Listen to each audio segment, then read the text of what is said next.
have to know that number one, 47 states have laws that regulate who can help homeowners with the insurance claim process.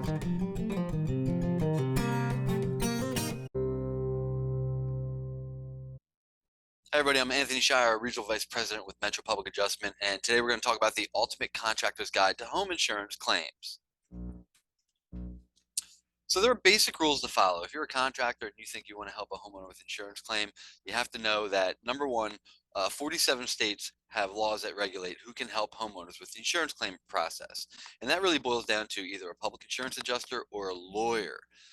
You may not know this, but contractors are not claims adjusters, not public adjusters. Contractors and public adjusters do not do the same job. And for a contractor to do both on the same job is a huge conflict of interest. Another rule you need to know is that a contractor is not entitled to all the claim money.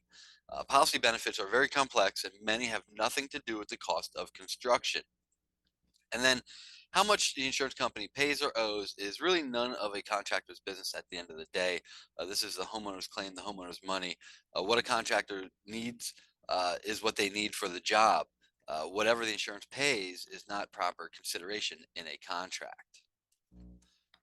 So what is a public insurance adjuster? A public adjuster is somebody who helps a home or business owner with an insurance claim. It's pretty simple. So what does a public adjuster really do? Well, advise homeowners if they have a covered loss, does it make sense to put in a claim, evaluate the policy for all coverages applicable to the loss, document the loss properly, assist with the policy obligations when filing the claim. There are duties after loss. The insurance companies a lot of time want a proof of loss, and then negotiate a proper settlement. So why shouldn't a contractor do these things? And well, once again, the interpretation of the insurance policy's terms and benefits and various legal obligations of policyholders are very complex. It's a conflict of interest. Contractors end up negotiating what they need, not what that homeowner is owed. And in some states, it's a felony for a contractor to do that. And unfair trade practices, unlicensed practice of public adjusting. If you're not licensed to perform a service, you shouldn't be performing that. So what are the benefits of a public adjuster? Well, number one for the client is consumer protections. We have a license, a bond, errors and omissions insurance to protect the consumer from the public adjuster in case of malfeasance or negligence. And once again, we assist with the duties after loss, proof of loss, recorded statement, examination under oath, are all very technical things that the homeowner needs help with.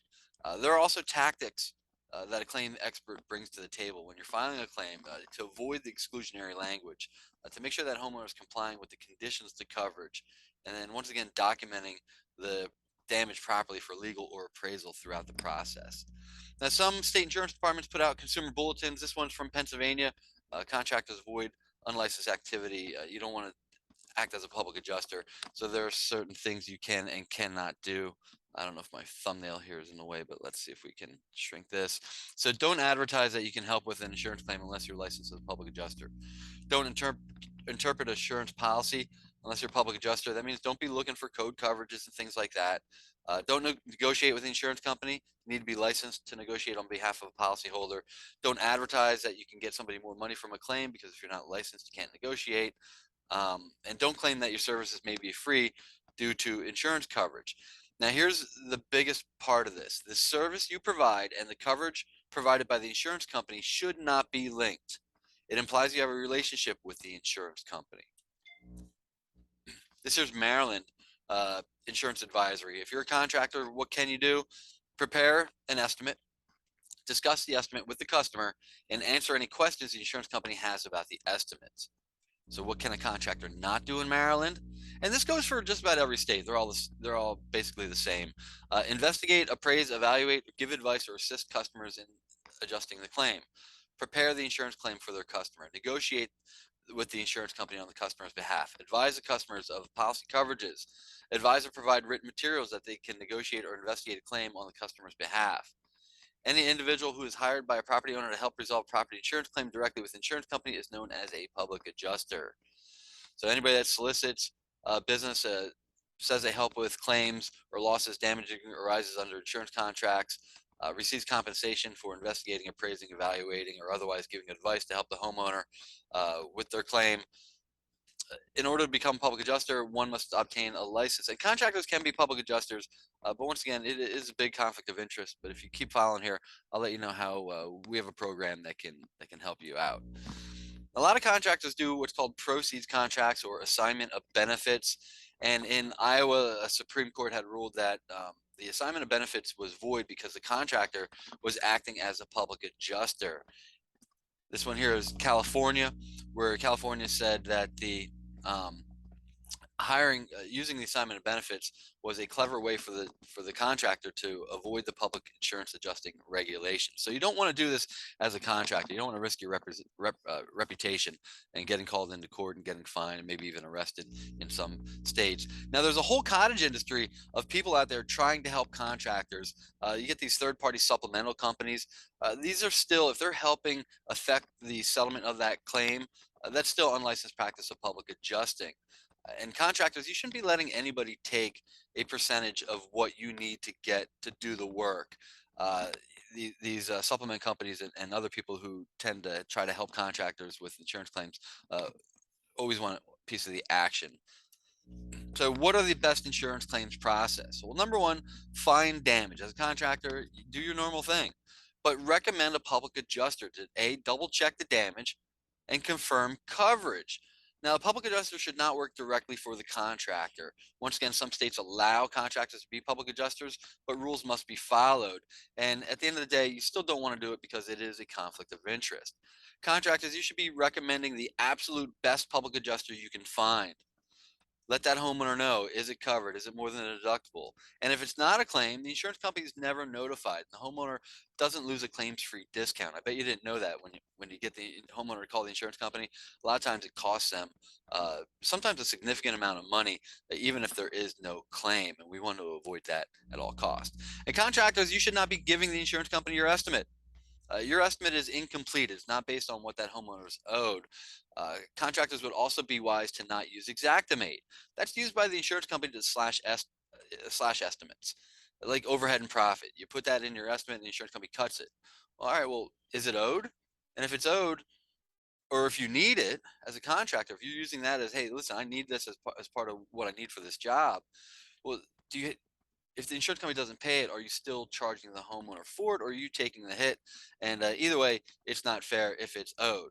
Now, a good public adjuster will provide value. We're going to write an estimate based on what the homeowner is owed, not what a contractor's need. A good public adjuster isn't going to take out of a contractor's estimate unless our hands are tied where the contractor already submitted an estimate, and that ends up being the ceiling, which is unfortunate. A lot of times we do these settlement double checks. Presenting the loss to the insurance company is one of the biggest thing a public adjuster does, and especially in large losses, the first 48 hours are so crucial. And then to negotiate the scope and the supplements along the way. It's a public insurance adjuster's job. Contractors, you wait for the settlement. Once that homeowner gets a settlement, you give them a normal estimate like you normally would. Hey, listen, you have 20 squares of roof. The insurance company agreed that it was damaged. I need $20,000 to do your roof. Not what did the insurance company pay, right? When the homeowner says, okay, I approve your estimate, go ahead and do the work. Now, our firm, Metro Public Adjustment, we're the largest public insurance adjusting firm in the nation. We have over 30 years experience.